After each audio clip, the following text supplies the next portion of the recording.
Hello, everybody.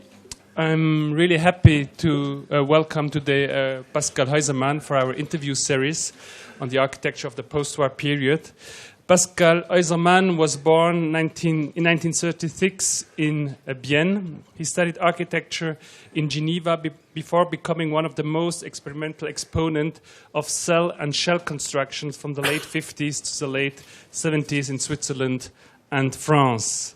Beside numerous cell houses in wood, concrete, and plastic, I would like to point among the realized projects the Leisure Center Balcon de Beldon in 1966, the Medical Center Permanence de Cornavin in Geneva, 1972, the Laser Center Centre d'Animation in Douvain, 1973, and the dismountable Théâtre Mobile in 1971.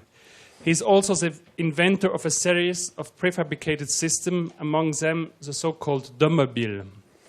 From 1966 on, he was member of the Groupe International d'Architecture Mobile, and in 1971, with Antti Levac and Chanéac, founder of the group Habitat Evolutif. I would like to follow three stances today with Pascal Haeusermann. First, point out some biographical data, then discuss with him different projects, and especially the questions of the building material and prefabrication, and then discuss the question of prefabricated system on a larger scale, and especially on urban projects. Pascal Haeusermann, I could find really few things about your biography. Actually, you are quite a hidden protagonist of the post-war architecture. Thank God. Where did you study architecture? Well, I went to the Geneva Architecture School of the university, and then I went in London to follow the courses of the London, Little Titchfield Street Polytechnic, structural engineering. And so you grew up, or you were born in Bienne? Yeah, well, I didn't stay there for long because my parents moved to Geneva in 1938, I think. And from then on? Then I stayed in Geneva and then in London, and that's about all. And then I went to live in France. Actually, when we walked to this building, you said you admired really much the ETH, but you have chosen to go to the Geneva school. Why is this? Why I went to the Geneva school? Well, because I was living in Geneva at the time. So. And so in Geneva you study architecture, then you go to London, and there it's a school of engineering. Yeah. Mm-hmm. So you really learned to do hard calculations. Yeah, well, we learn how to make calculations in the architecture school, but it's only mainly analytical. I mean, you've got some equations, and that's all. So you've got to imagine what's going on. As in England, you learn how to make graphic calculations, which is much easier because you see where the forces go down and you see how everything works together. And then you can alter, and that's where I learned how to calculate shells. Any shell. Before going on, it's written somewhere that you lived in Geneva in a Corbu building. Is that true? Yeah. We started living there in 1939. In that building, yeah. Like Immeuble Clerté. Yeah, Clerté, yeah. And then yesterday you told me you bought the Clerté? Yeah, we bought with a friend of mine, Bruno Camoletti. We bought it in 1975, then renovated it, and I still live there now.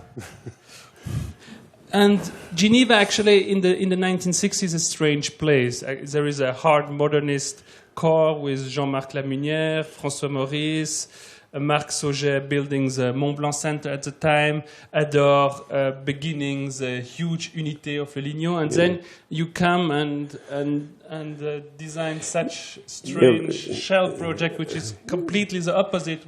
I mean, the architecture at that time was so horrendous that you had to do something else in order to feel well. And who was your teachers at the school? Well, the school was managed by Eugène Baudouin, who was a guy from Paris, teaching at the Beaux-Arts. But, well, he didn't influence because he made these big buildings too. And I don't know who influenced me at the time. I think it's because, well, you know, I'm quite egotistical and I took to myself. And well, that was my thesis. You know, when you make your diploma, you have to make first a city planning conference, and then you've got to make with the approval of the headmaster, you've got to make your diploma itself. So I made my city planning thing on a new kind of city planning.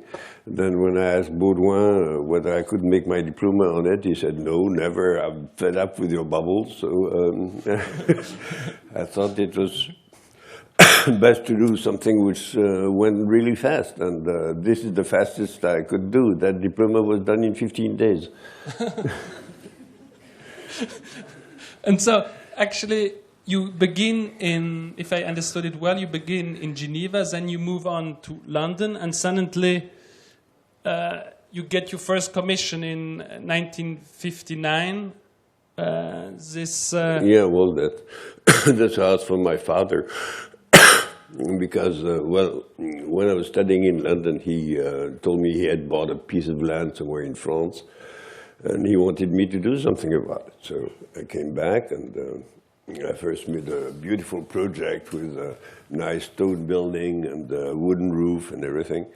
And he said, how much did it cost? And I said, well, let me see. And I went to see some contractors. It came out to cost about 60,000 francs at the time. And he said, well, just forget it. Don't have that much money. He was a teacher. And then I went on making him something quite cheap, like the HLM, you know, with blocks of concrete and concrete slabs, and still came up to about 20,000 francs. Said, no, well. So I told him, look, being able to come up with something in England, we can always try that. And we built that house for 5,000 francs. And yesterday you told me also, when we were speaking, that at the same time you bought a castle. Yeah, I bought a castle, yeah. Well, it was quite cheap. I bought the castle for 30,000 francs with the farms and everything and the land. but how does it come that a student in London comes back to Geneva and buys a castle? Yeah, well, you know, in London I was making a stage which, well, I used to earn at the time about £1 a day. English pound, that was about 10 francs at the time, per day.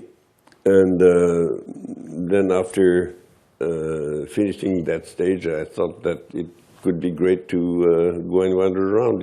It was the year that we had this international exhibition in Brussels.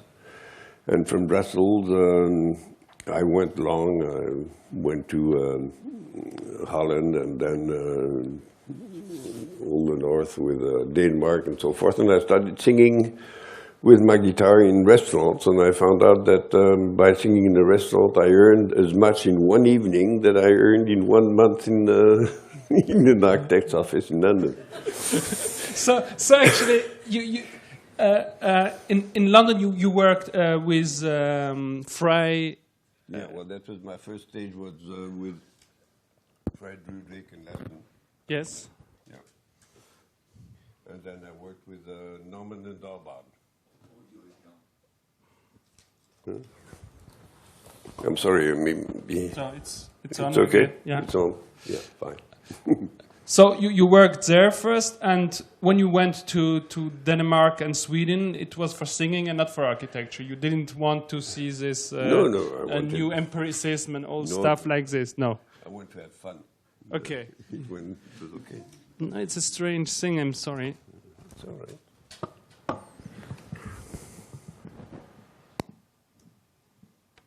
Yeah, you better put it there. So good. Let's go on. Then you come to Geneva. Actually, let's move on. You built this house for your father. For father, yeah. How did when? So you bought some material and. Well, we bought the material. First, I thought that I could hire a mason because, you know, even though I was in an architecture school, you don't know how to mix concrete. I mean, how much sand, how much cement, what do you do? So I first hired a mason, and he started putting some concrete. But I don't know, he didn't believe in what I was doing, so he didn't put nearly no cement at all. So. Well, sorry, I think it's better. So after a while, we had to empty all the concrete that he poured, which was not solid at all. And with some other friends, we started building, learning how to make concrete. And so you built a platform, and on this platform you put some iron, and inside this iron frame some cardboard, or how does it work exactly? You're building up. Well, first you make kind of a salad basket, something like that. You take some iron rods and you make the shape you want. And when the shape is there, then you put some metal mesh, put some chicken mesh. I found out it was the easiest. It's a 13 millimeter chicken mesh. And then you just put concrete on it like you put bread on butter. Then it stays okay. Yeah, that was father there. And I was quite happy to prove that just the shape of the iron. I was standing there on the left side on 10 millimeter iron rods. It stood. So the main argument of your building actually was a question of price and question of calculation. Or is there also a formal search? Because in this manifest, which was published in '62, there is written, in the philosophical sense, the house is a closed cell. It is an egg. Yeah, well, you know, you can have the main aim doing that especially that house for financial reasons. I mean, because it was much cheaper and it was the only type of house that my father could afford. And then when you start, you know, roaming around the thing, you find out that it's more comfortable than an open area. I mean, it's more comfortable than a square cube. And then, well, the shape comes into consideration as how do you live in it? And I don't know, you can also think, how do you live in a square house? And then you can say whatever you want, because it's just a feeling. But, you know, when it comes to your purse and your money, then it's not only a feeling, you've got to have a kind of a reality. And then you got a lot of commission first of houses, and in '66 then comes this first big leisure center, Balcon de Beldon, with a swimming pool, with a sauna, with a restaurant. And there for the first time this one egg system becomes a multi-egg system. It becomes an urban system in some way. Yeah, well, when you build in squares, you have a tendency to put all the squares together to make a big building in itself. When you build bubbles, then whether you have one big bubble divided or many bubbles, it costs exactly the same per square meter. So it's better to have some whole bubble for every kind of, what do you call that, every purpose. So there, for instance, you've got a kitchen as a purpose, you've got the main restaurant, you've got a sauna, you've got some, you know, where you put your stuff on and so forth. And a swimming pool and a terrace and whatever. It's much nicer to have it separate, rather than have a big thing which is afterwards divided. Well, it goes together with my conception of society. I mean, why should one be collectivistic? I've always had respect for the individual, and Well, I found out that people don't like it, but... and actually, you graduate in '62, I think, from Geneva, from the architectural school in Geneva. Yeah. Well, we made our diploma in '62. And how did you earn your everyday, actually? Because there are few houses, and with houses for 5,000 francs, you... Yeah, well, when I was in school, I had some different stages with some of our teachers from the architecture school. I went and helped them for charrette and things like that. So I earned a bit of money, and then when I started building, then I had my fees, like any other architect, so that helped. And then I discovered that I could make a little real estate in Haute-Savoie, in France. Because the land and the buildings were very cheap, and then the Genevese wanted to buy some cheap stuff, so they came and I made some money out of real estate. So you bought old, if I'm true, you bought old farmhouses? Yeah. Renovated them a little bit and gave it to the... Not all of them, I didn't care to renovate them. I just bought them and sold them again. Yeah? Yeah, it's much faster, yeah. So we have, and this was also a cheap building, a really quickly built building? Or? Yeah, well, it was built quite quickly. Well, I had the order in April, and the restaurant opened in August. And it cost 60,000 francs. But actually, if you look through the architectural journals, they are quite critical up to your work. How did people learn about your work?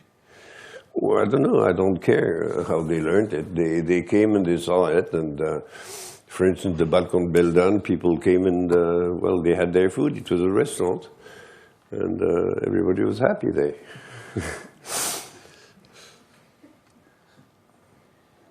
And parallel to your studies, you begin a series of prefabricated system. Already during your studies, yeah, well, that was an architecture school project that was, well, I made it, I don't know when, it was, 1956 or something like that.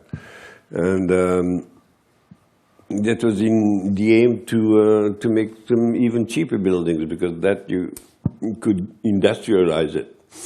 And when we made our diploma with my friend Camaletti and Oechel, that was I remember it was the 14th of July, '62, we decided after it to start building a plastic house. So we did it, and we built it in '63. It was built, I think. The first. Yeah. But actually, '56 is really early. The first plastic houses, for instance, the Monsanto house in the Disneyland or the Smithson's house in London, were also '56. Yeah. How did it come? Did you just look for cheap material, or was plastic a fascinated thing? Well, if you want to do something, if you want to build a cell, you've got to have something that doesn't come already as a surface. I mean, you can't make it out of wood like this. For instance, a bubble cannot be made out of wood or out of anything which is straight. So you've got to use all concrete that can be put in any shape, or some plastics. So concrete is quite heavy and difficult to transport. So we thought that looking for plastic materials could be quite interesting. It was just the beginning of plastics. It was the beginning of polyester. It was the beginning of a lot of different materials. And we went along different fairs like the Lyon Fair and so forth, and we met some people who were making polyester and so forth, and they helped us because they brought us some polyester, and they taught us how to make polyester. And for instance, for this model, you already poured different forms, or? Well, this model, you know, when you want to make a bubble, which is the cheapest shape you can make, then you wonder what kind of pieces you're going to make in your factory and how you're going to assemble them. And that's one of the first ways I had to assemble it. And then we had some other ones, and it finished by Domobile, where we had only 2 pieces for a whole room. But that's... So here you have approximately 16 or something like this, different elements. So you have a kind of floor, which is in harder plastic or in iron?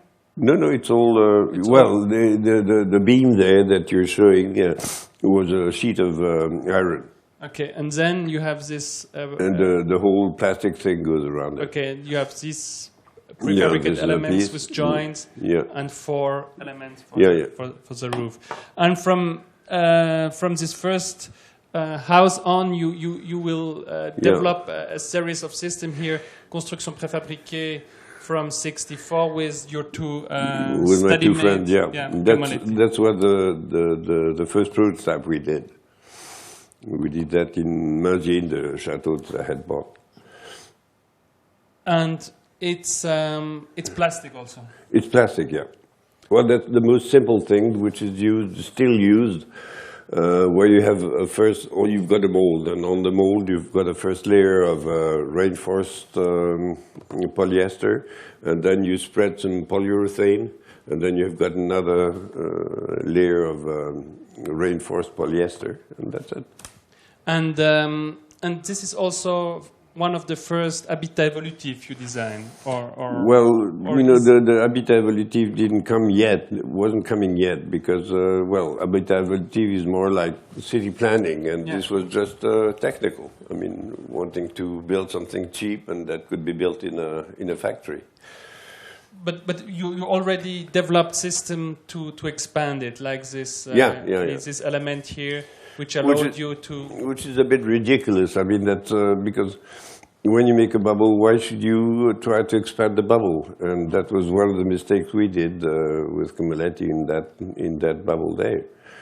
It's much easier to have different bubbles than to assemble the bubbles themselves. One bubble for a bedroom, for instance, another bubble for a living room, then another one for a kitchen, and so forth.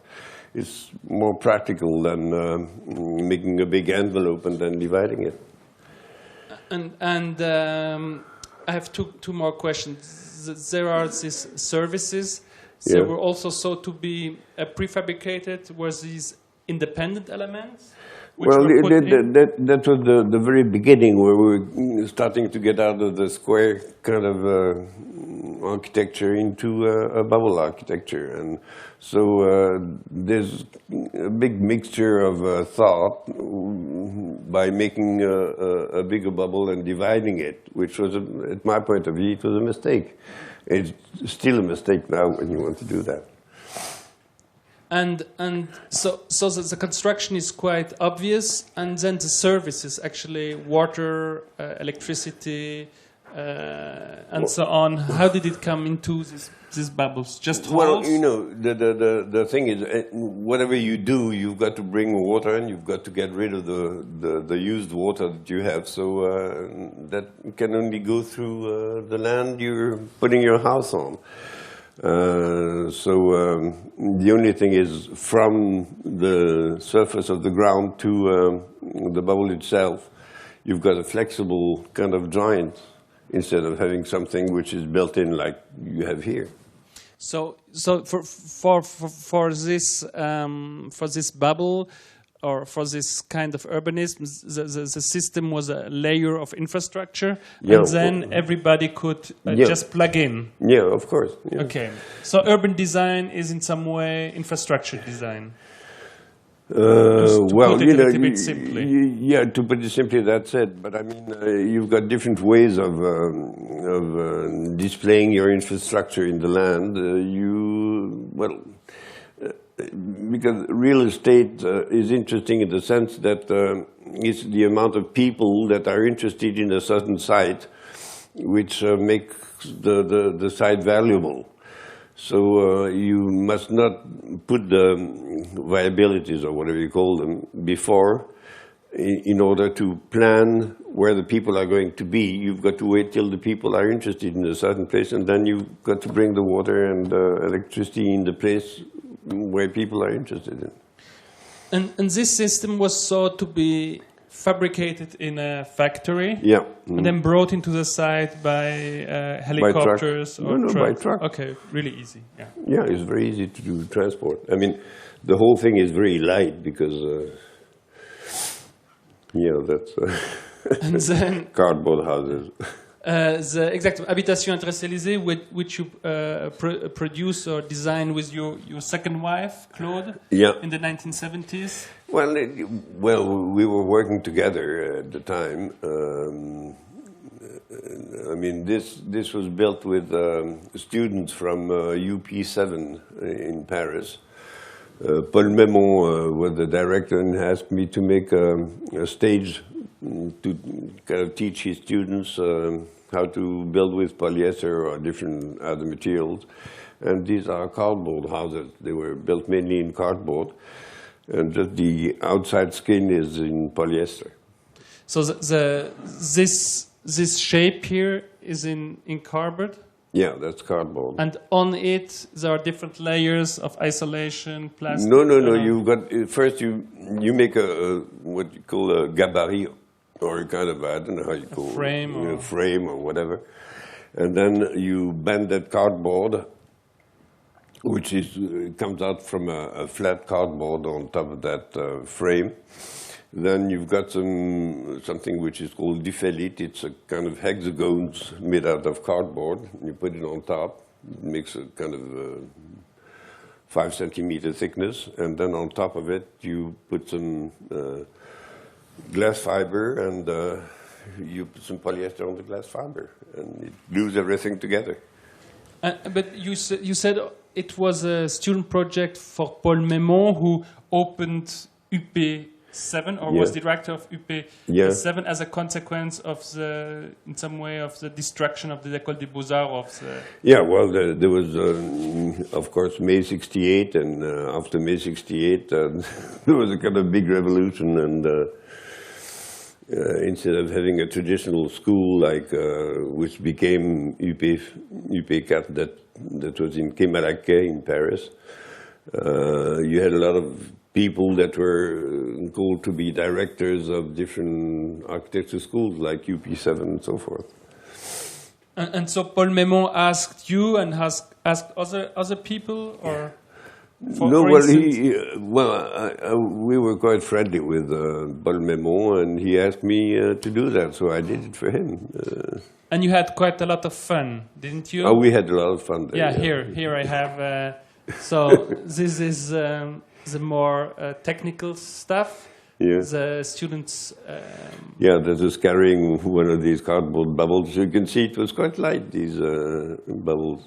And these are the showers, or? No, that was for the toilets, showers or toilets or whatever, and we molded some asses and tits to put on the doors. So these are the doors, actually, the window, the doors. Yeah. Okay, so, but of course you did other system like the habitation industrielle GH70.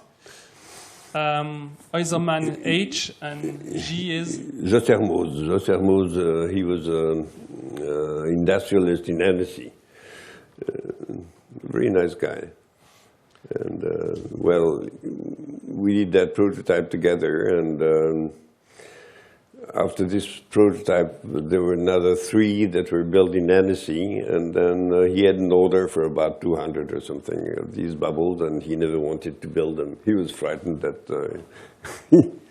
it might have some defects or something, I don't know.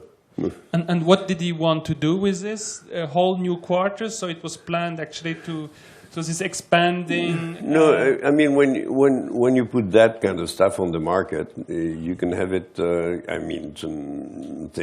Some big shops like Carrefour or like I don't know what, and anybody can come and buy one, and then the factory would deliver the pieces and assemble it. You know, it can be assembled in a day or maybe a day and a half. So it was thought to have a house like having, say, a car or having that's clothes. Yeah, that's the idea, in fact. Okay, going on a Saturday morning, buying your house, and Sunday evening having it having it built, Okay. That's right.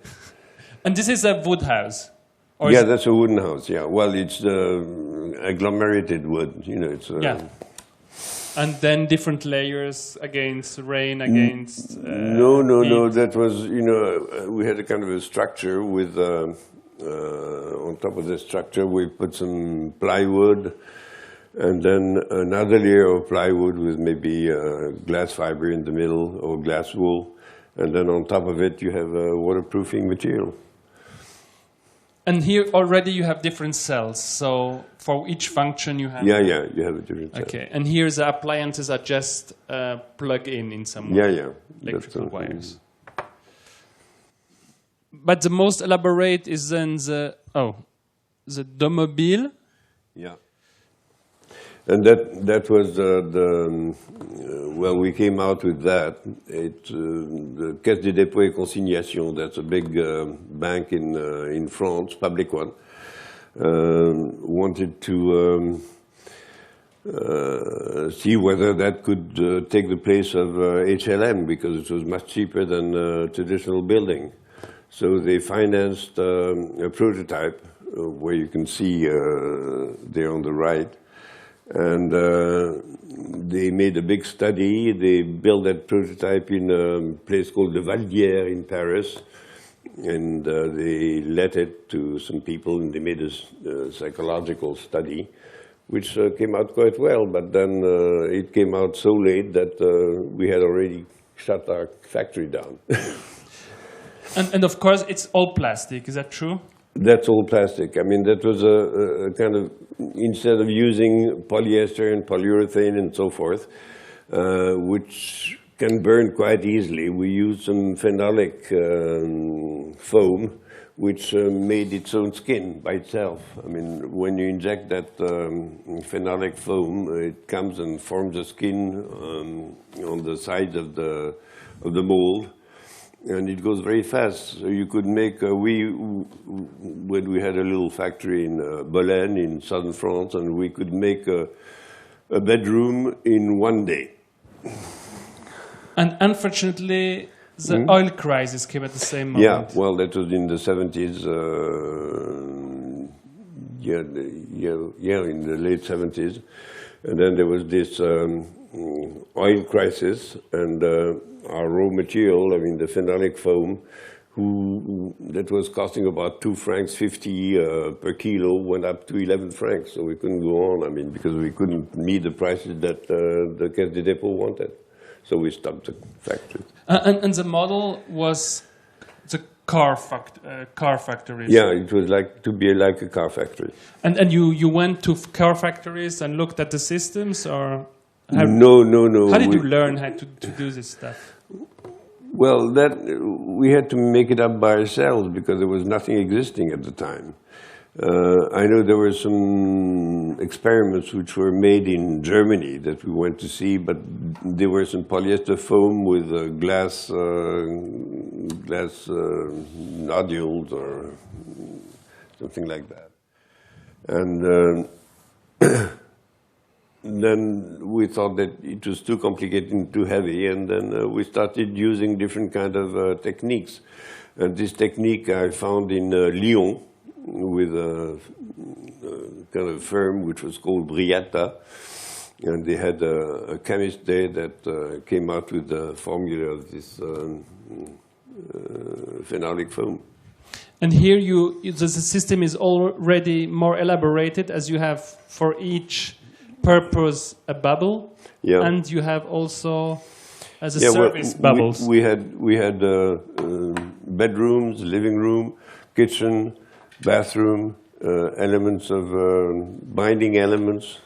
So like this the is number 2 there. 2 is a bedroom. Yeah, that's a bedroom. And living room. Living room, and that's the binding elements. And the 6 and 4 and 5 are kitchens or Kitchen closets. and so forth, yeah.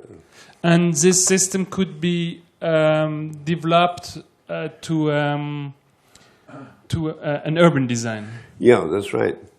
But then when you go into city planning, it's you've got to go further than just the technique. I mean, you've got to know how people are going to assemble themselves. Now everybody's used to have somebody telling them where to go. I mean, when somebody wants to build a block of flats, he builds a block of flats and then delivers the flats to people who want to buy them. So the people that live there have no choice at all. I mean, they've got to live in a place which was decided by somebody else.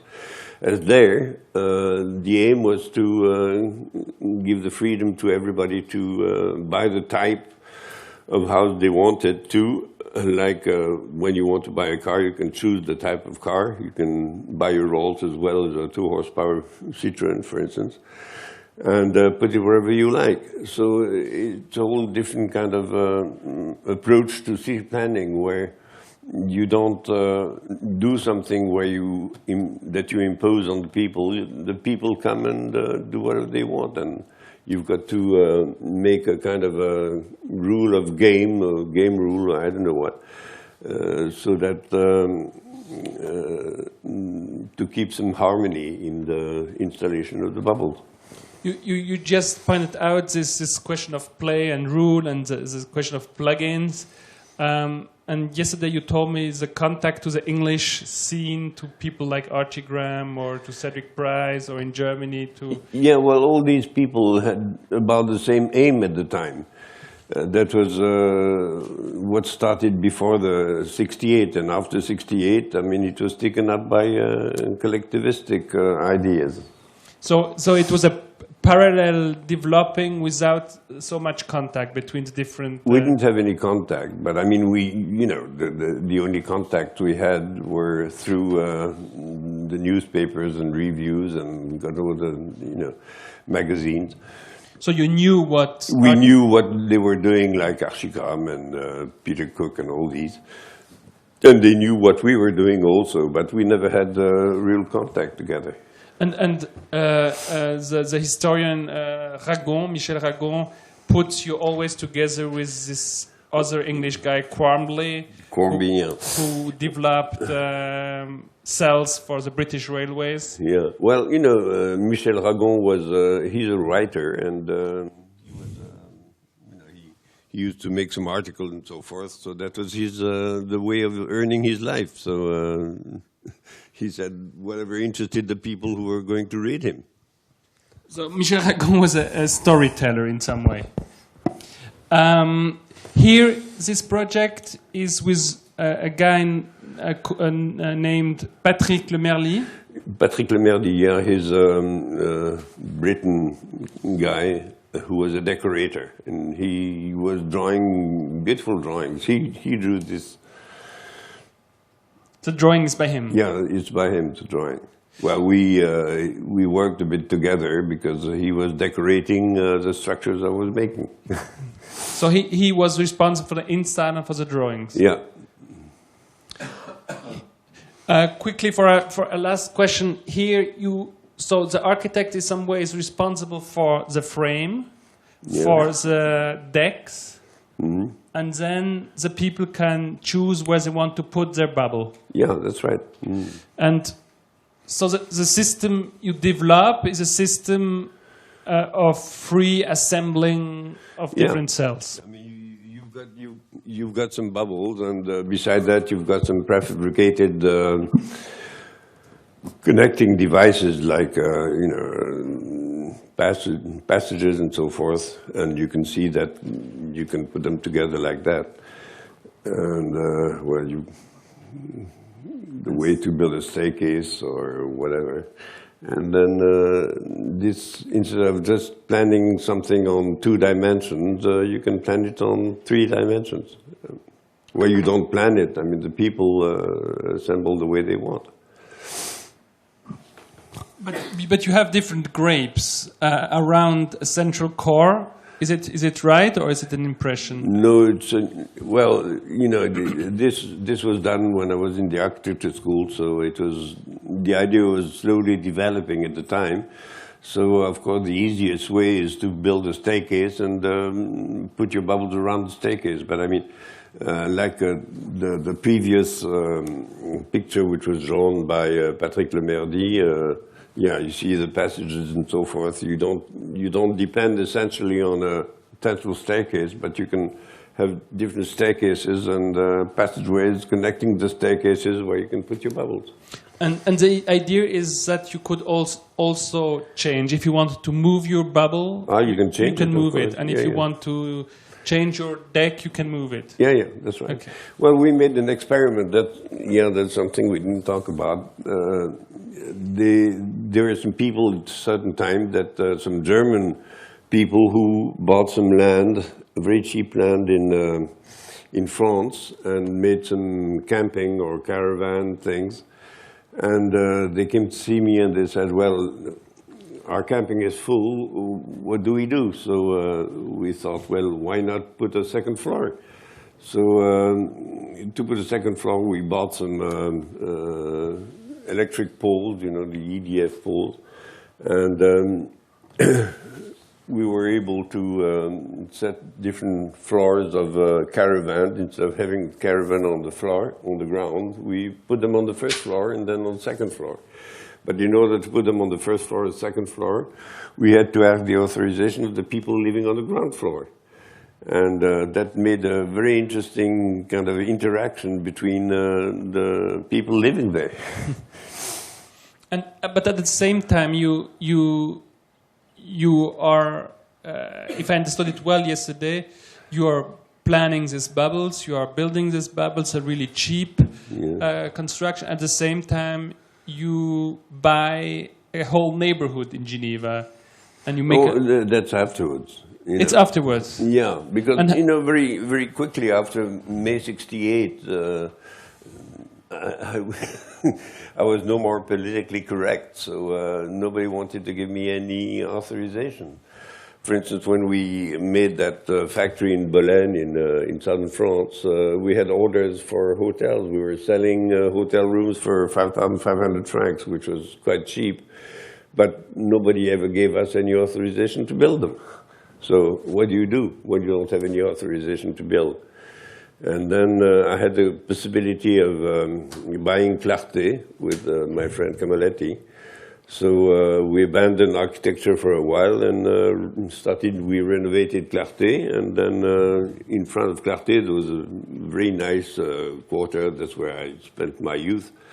So I bought that quarter. I mean, there's about 200, 300, 400 flats, I don't remember exactly, and renovated the flats. But instead of demolishing the houses and building big block of flats, I renovated. I thought that people would like to buy the flats as they were, like you buy an old farmhouse and renovate the farmhouse the way you want. So everybody came and bought my flats, and then they choose the way they wanted their flats to become. I read somewhere that this system, this quartier pour une ville, was thought actually as new quarters around towns, around the existing towns, and then after the decay of the towns, you would in some way replace the traditional towns by this flexible structure. No, I mean the aim was to give the greatest freedom to individuals that come around. So now we have towns, and these towns have already a kind of layout. So when somebody comes, he can or buy an existing flat, like he buys an old farm and renovates it the way he wants. Or when he can't find a already done flat, he can buy a bubble and put it there. So he can start putting bubbles first on the elevations of the block of flats or between the block of flats. And it becomes something quite lively, like Pessac, that Le Corbusier thing. Where nobody cared what was happening to that kind of village or whatever you call it. And now it became something quite lively with all the spaces between the houses filled up by whatever people wanted to do.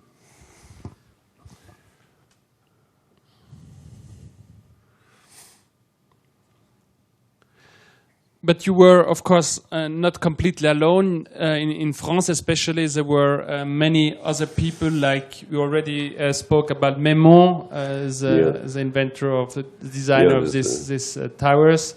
Then there was also Guiretier, the guy who developed helicopter, vacation houses, and Chanéac. Chanéac, yeah. What did you exchange with them, or? Yeah, well, you know, I was living at the time in Mainzier, which is in Haute-Savoie, in France, next door to Geneva, and Chanéac was living in Aix-les-Bains, not very far from where I lived, so we met quite often. And, well, you become friends because you've got about the same aim and, you know, you try to do the same thing. And Ragon asks you then in 1966 to become member of the GIAP group.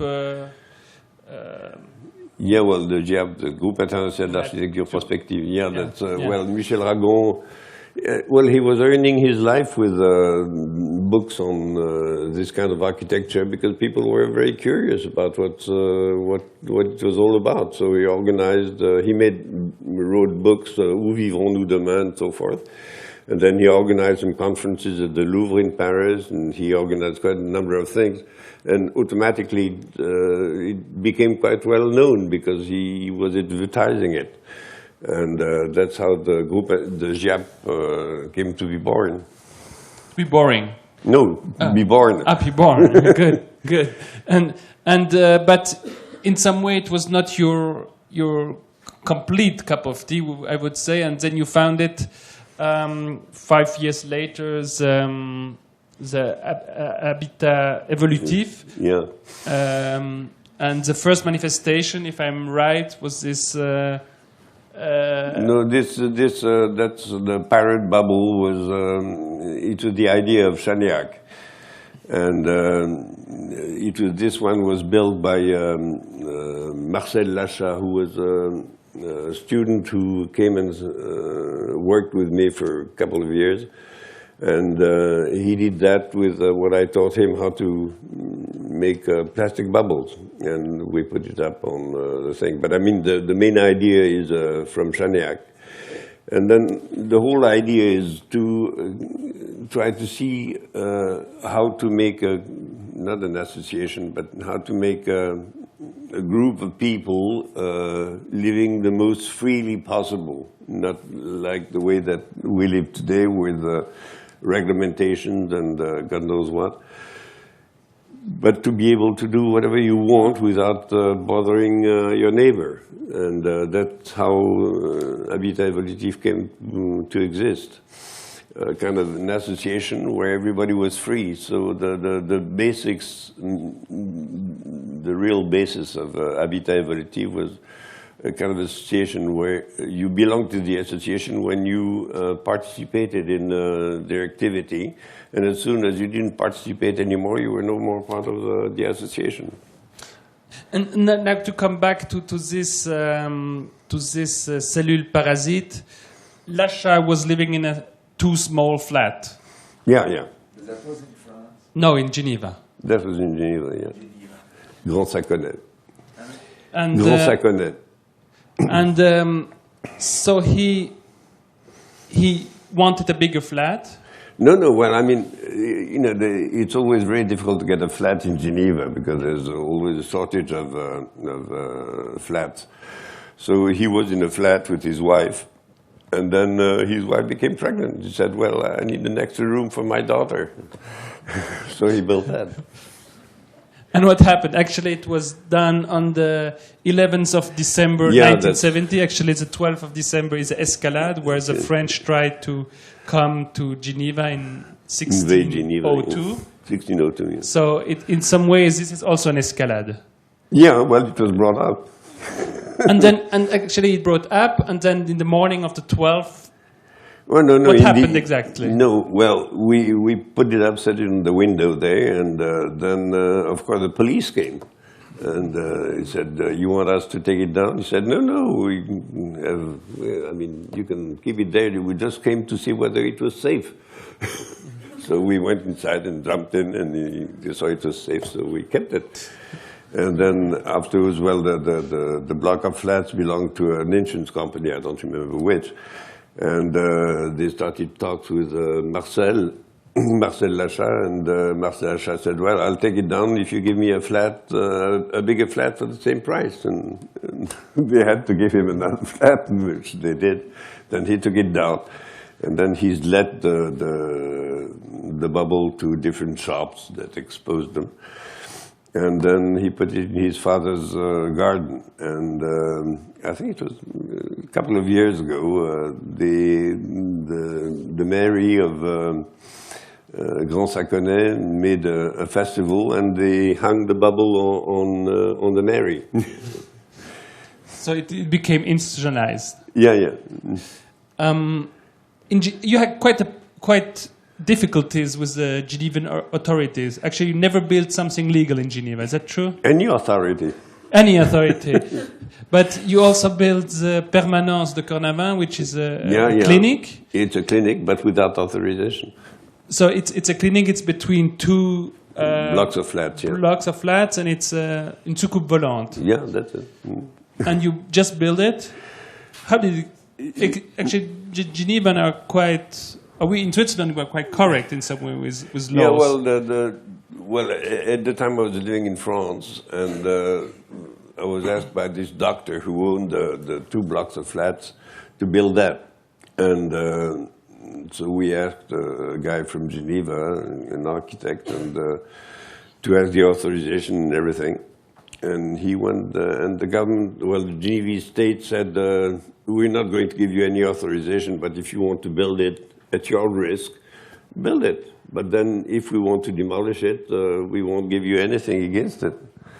Well, it was done in 1973, it's still standing. It's just behind the train station. Yeah. And this is a project which is done around the group Habitat Evolutif in Douvaine, or not? No, it's got nothing to do with Habitat Evolutif. Habitat Evolutif, it's a concept more than anything else. It's not something, as I explained. And then I became friends with the mayor of Douvaine, Dr. Miguet, and he wanted to put a heart in Douvaine, in his big village. And so we made a project where there was a festival hall, there was a marketplace, a little school. This is a festival hall, the marketplace, the swimming pool. Yeah, and then there was to be a hotel there also, and people would come around the marketplace and build up some bubbles for different commercial reasons, and that's it. And it started to be interesting, but politically nobody liked it. I mean, the authorities didn't like it, and they didn't re-elect the mayor. And as soon as he was not re-elected, then the new mayor started to demolish it. And it took the people of Douvaine to protect the buildings.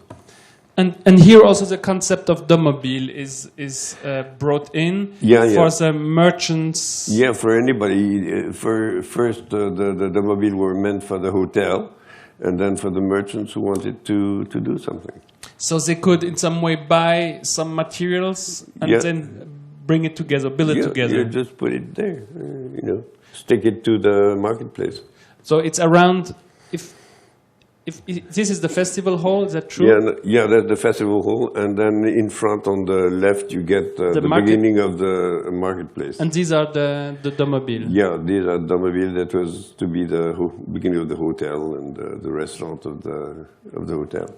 And the festival hall was also built in a steel structure with a plastic shell. The basis was that, and then the top was done. Well, it still stands now. It's done with wooden beams and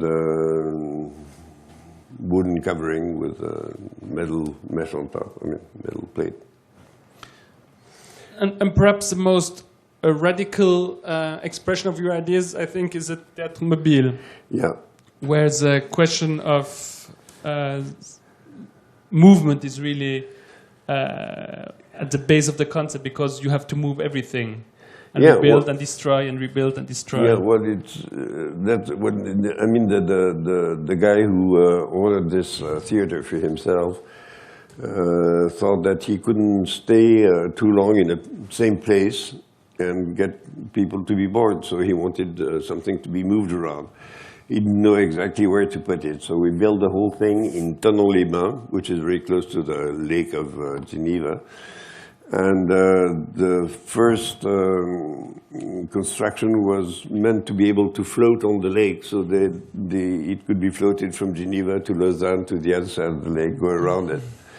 But then he had an order from a suburb of Nantes in Brittany. So once it was built in Tonon, it was moved to Brittany, to Nantes, disassembled and assembled by the actors themselves. And then it stayed there for about 2 years. And then he had a contract with somebody close to the Rond-Point de la Défense in Courbevoie, close to Paris. So it was moved to Paris, again with the actors doing the whole work. And then the owner died, and the whole thing disappeared. And I suppose that the actors that might not have been paid for some time sold the steel for junk. And who was the commissioner? A guy called Patrick Antoine. And he was an actor? He was an actor himself, yeah. And how was it financed? Well, he had a sponsor. He had a lady in Milly-la-Forêt, close to Fontainebleau, who gave him 250,000 francs for it. So we built that for 250,000 francs. And how is the structure working? Because this is a conceptual model. I have also some views of the construction side here. Yeah, that's how it became. That's in the one on the right is in Courbevoie. In the middle, it's in Nantes, and on the left, it's in Tonon. And how was it built, actually? How did it work? Because if we look at the model, we have the impression there are... Well, in the first thing was, I wanted to make a sphere like Buckminster Fuller, that kind of triangulated sphere. And we were going to have it done in England. There was a firm that could do that. But then at the last moment, there was a devaluation of the French franc, and we couldn't afford the English one. So I had to calculate the thing myself, and I didn't know exactly how to calculate a Fuller dome. I knew how to calculate the other shape that you saw. And that's the way it was built. It was built, and it was very simple. You just had some scaffolding tubes, which is 50-59 iron tubes, flattened on both sides with a hole, and then you could bolt them together. And that's the way it was. And the first structure was calculated by an English firm. Is it there you collaborated with Niels Lisborg? Yeah, he wanted to calculate the one with the Fuller triangular thing.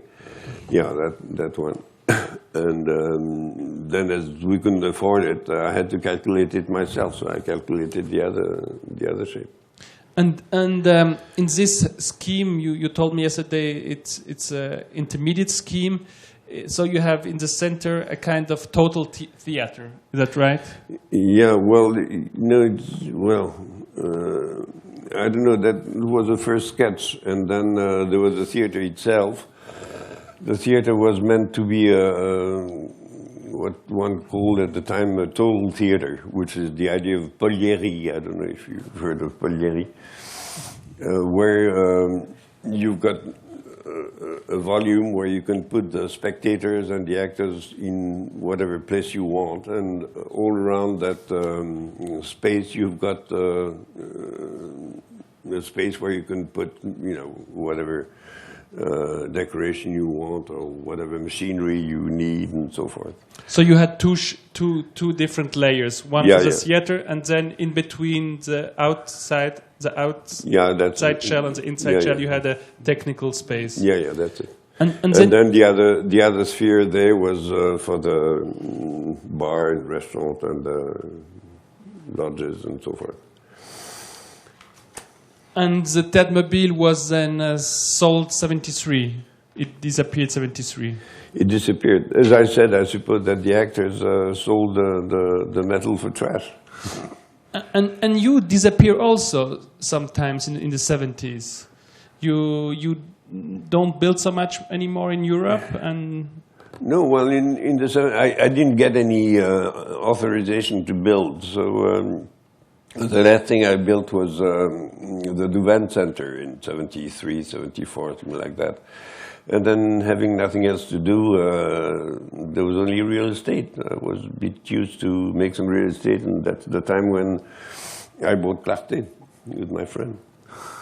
And you an interesting combination. You told me for you.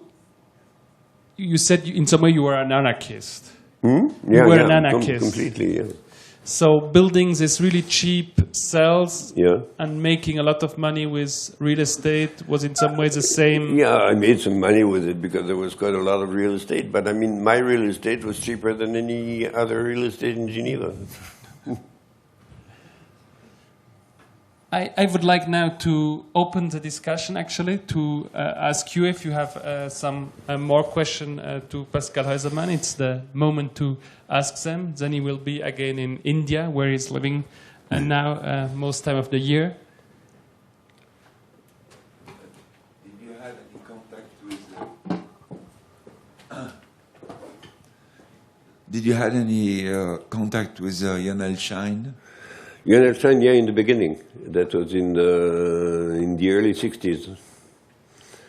Yeah, well, he made the first plastic house in Paris, and I met him at the time, and he came to see me in Haute-Savoie. And the other plastic builders, actually, the guy from MIT who made the Monsanto house, or never met him. And Alison and Peter Smithson, who did this House of the Future when you were in London. No, never met him. You didn't know this I didn't know independent him. Group, Rainer Benham. No. So in London, you were really with the structure engineers. Yeah. In London, I made my engineering, and that's it.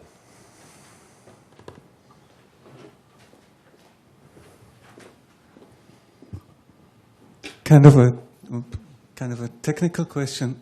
You were talking about making bubbles. Yeah. And you were talking about making molds as well for some of them. I find it quite tedious to build molds for prototyping. I think you were experimenting a lot with those type of construction. Do you have any experience that you can share with us? Experience on what? On the prototyping. Yeah, well, I made quite a number of prototypes. But the important question would be, why weren't you successful with the prototypes? Or why did it remain prototypes? Well, the first one was difficult to, well, there are quite a lot of difficulties. There were quite a lot of difficulties because when you build in plastic, the plastic burns. So the only plastic we had that didn't burn was the phenolic type. And then we didn't get any authorization for that because the administration was frightened that people might become anarchists. So they couldn't rule the real estate anymore. It's like when politically people don't like cars because they're individualistic ways of transport, and they don't like people to be free. They rather have them to go into trains and buses that can go on strike. And you can rule the people's traveling, as you cannot do that with a car. So if you have individual houses that you can buy like you buy a car, then you don't have any power on these people.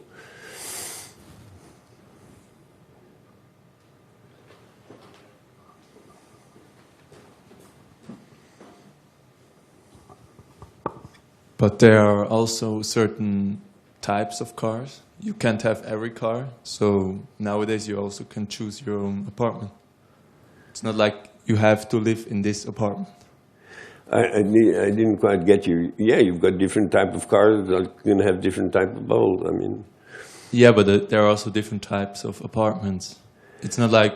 yeah, well, different type of apartments. When you look at the real estate now, you've got some people building blocks of flats and deciding what type of flat people are going to live in. And then what is your choice? You can choose on what other people have decided, but not on what you want to decide. It's like if the difference is like you can buy a car of your own, which makes you free, or you can buy a seat in the bus.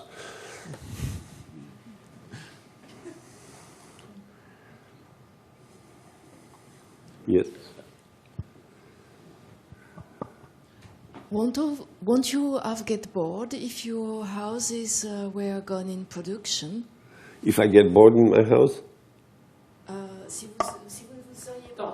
Si vous ne vous seriez pas ennuyé si les maisons que vous avez dessinées, si elles avaient été produites en grande série et que ça avait été un grand succès public, type Maison Phoenix ou comme ça, si vous aviez réellement eu les moyens de vendre votre maison en grand nombre?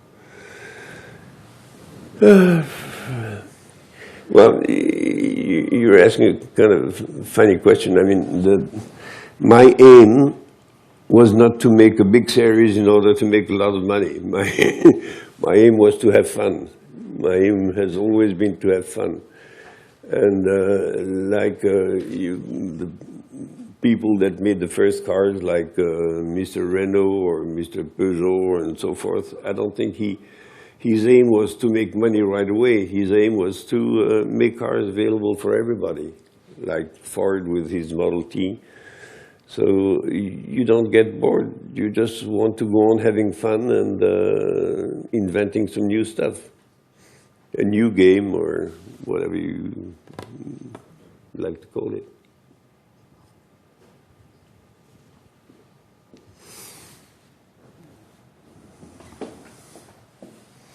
Thank you very, very much for this really nice moment we had together, and yesterday also. Thank you very, very much, and hope to see you soon again. Thank you, Tim. Welcome.